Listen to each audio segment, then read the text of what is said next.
Pada kesempatan kali ini, Ibu akan mencoba menjelaskan mengenai beberapa organel sel yang ada pada sel. Ya.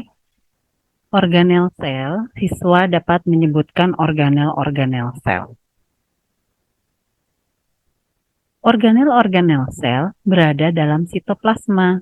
Sitoplasma adalah cairan kental yang terletak antara membran sel dan inti sel atau membran inti.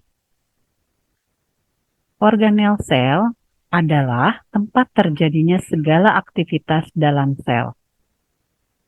Organel yang aktif dalam metabolisme sel yaitu ada ribosom, mitokondria, retikulum endoplasma, aparatus Golgi atau badan Golgi, lisosom, vakuola, dan vesikel. Sedangkan yang tidak aktif dalam metabolisme sel yaitu ada sentriol, mikrotubul, fibril, mikrobodi. Nah, ini yang pertama ada ribosom.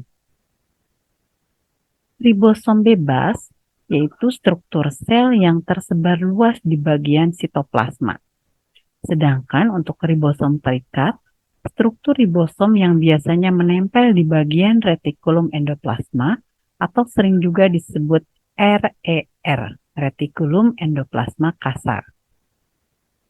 Nah, ribosom yaitu untuk memproduksi dan mensintesis zat protein yang ada di dalam sel. Mitokondria. Mitokondria berfungsi sebagai tempat respirasi sel. Retikulum endoplasma, tempat melekatnya ribosom organel yang menghubungkan sitoplasma dan inti sel.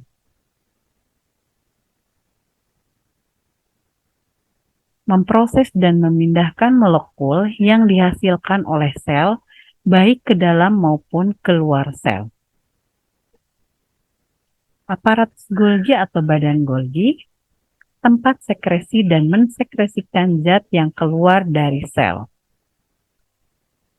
Lisosom, melakukan pencernaan intraseluler yang bisa melalui fagositosis atau autofag. Vesikel dan vakuola.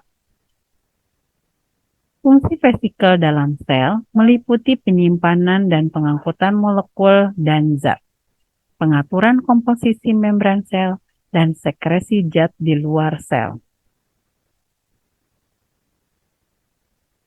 Untuk vakuola, fungsi vakuola adalah sebagai tempat untuk penyimpanan cadangan makanan dan air. Sentriol berfungsi untuk pembentukan kelengkapan pembelahan sel. Mikrotubul mempertahankan bentuk sel dan sebagai rangka dari sel.